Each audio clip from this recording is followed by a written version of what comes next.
My wife, Irene, is very fit. She likes working out and has a proper exercise regime, etc. She believes that if she feels good, she looks good, and she feels good working out, so who am I to stop her? My brother, Will, spent the latter half of last year going through a messy divorce and now needs a place to stay. Though my brother and I aren't very close, I figured he would only stay with us for a couple weeks until he got back on his feet. Will is a typical gym rat.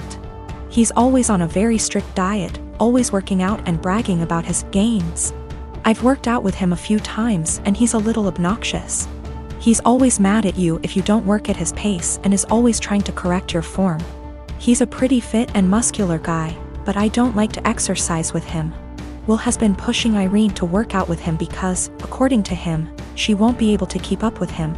Irene mostly just shrugs him off with a laugh and tells him she would love to work out with him. Irene works out in the mornings, 3 times a week, and then does a run in the evening. But she's been busy this past week and hasn't been able to stick to her usual schedule. Will thinks that she's making excuses because she doesn't want to be embarrassed by him. Again, Irene just laughs him off. About 2 days ago, Irene and Will went on an early morning run. I didn't go with them, but the first thing I heard when Will entered the house was, "The only reason I couldn't keep up with you, Irene, is because you were sweating too much." I found this extremely comical, and kinda just laughed him off. Irene rolled her eyes and went to take a shower, so I thought that the conversation would die. However, Will just kept bringing up my wife's sweat. My wife went to work and he told her to make sure she doesn't sweat through her clothes, or when she called me in the middle of day. He yelled, "Tell the sweaty."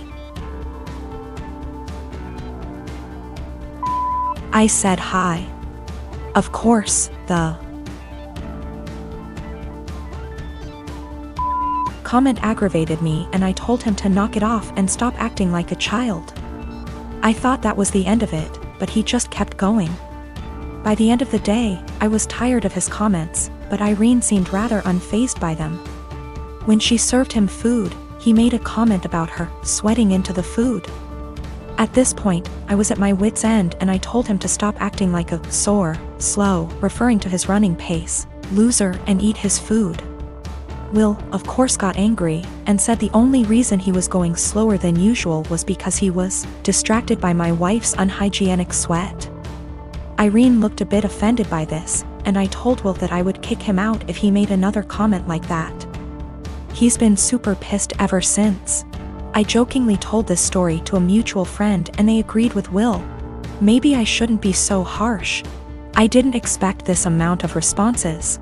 I've decided to kick him out. He will be staying at a nearby hotel now. This goes back 3 years when my mom and her girlfriend got engaged. My mom put in so much time and energy into organizing this wedding and was so excited. She sent out invites to all our family members for months in advance, and almost everyone confirmed they would be going. Barely a week before the wedding, she received several messages from aunts and uncles who said they won't be going because they had other commitments, despite confirming they'd be there months prior.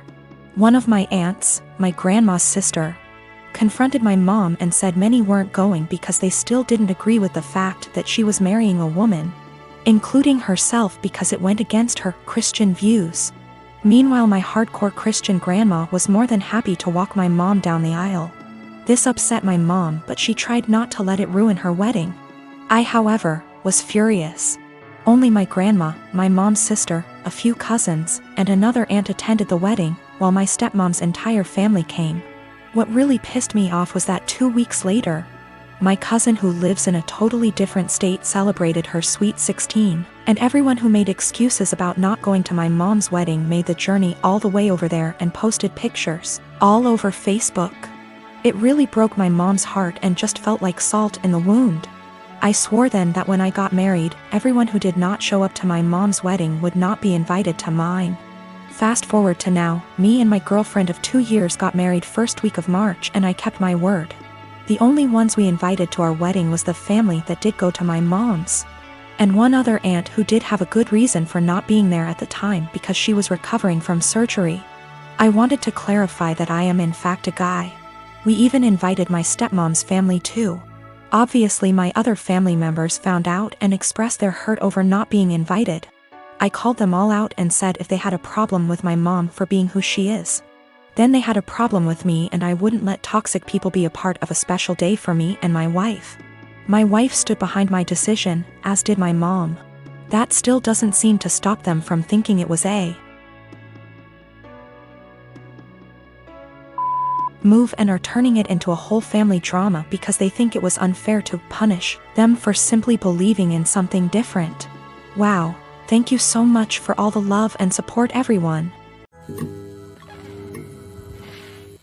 I am 20, female, have recently moved out of my mother's house for college. I enrolled in scholarship. The other night, my mother wanted her, my younger brother, and I to have dinner together.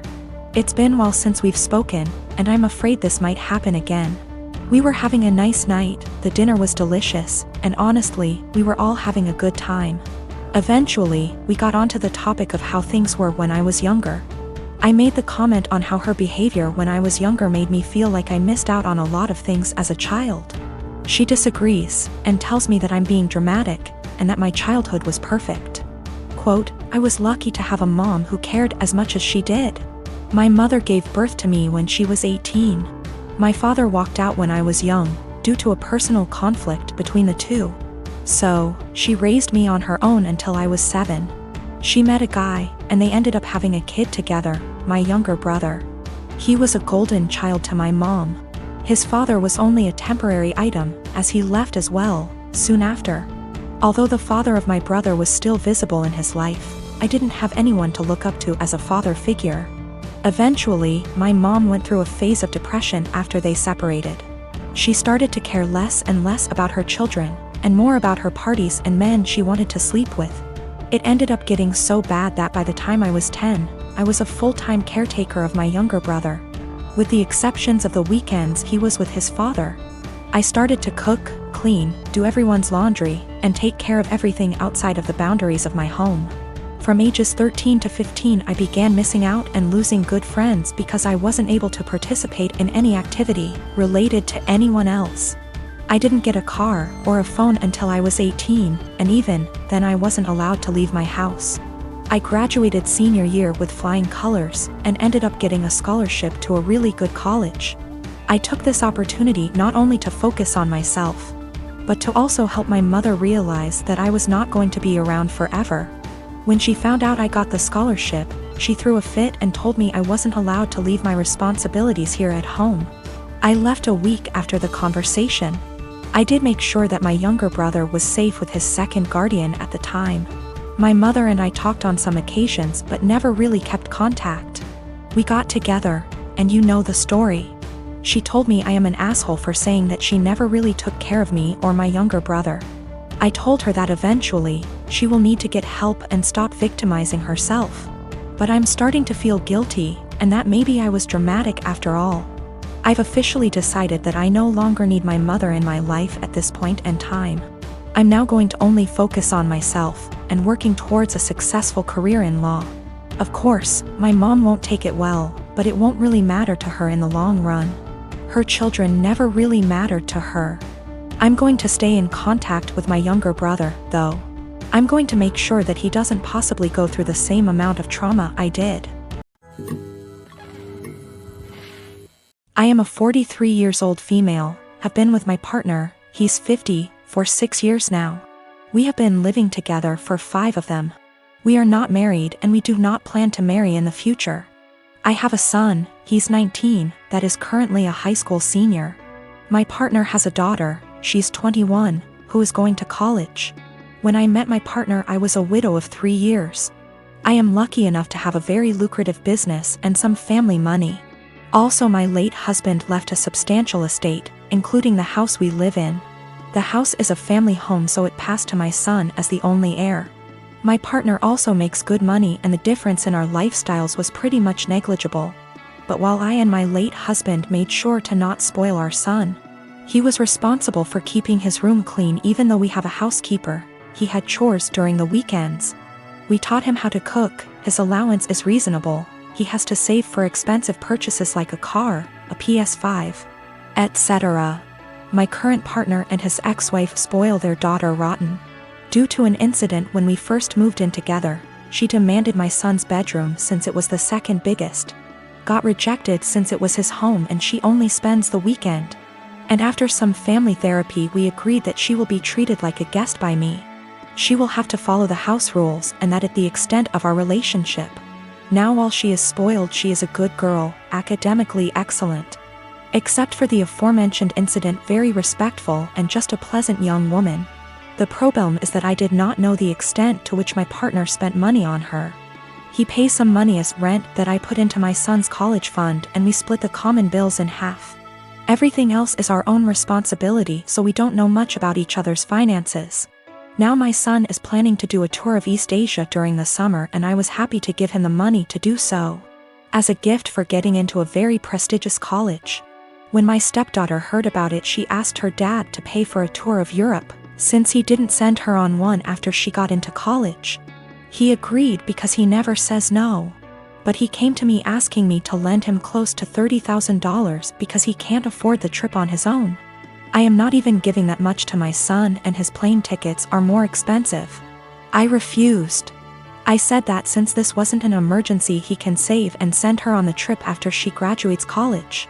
Now he is not talking to me, saying that I am choosing favorites. I have no relationship with his daughter so I don't know how that even is applicable. And that I am putting money over his happiness and relationship with his daughter. I can easily afford to lend him the full amount I just don't want to, because his reasons are not convincing enough.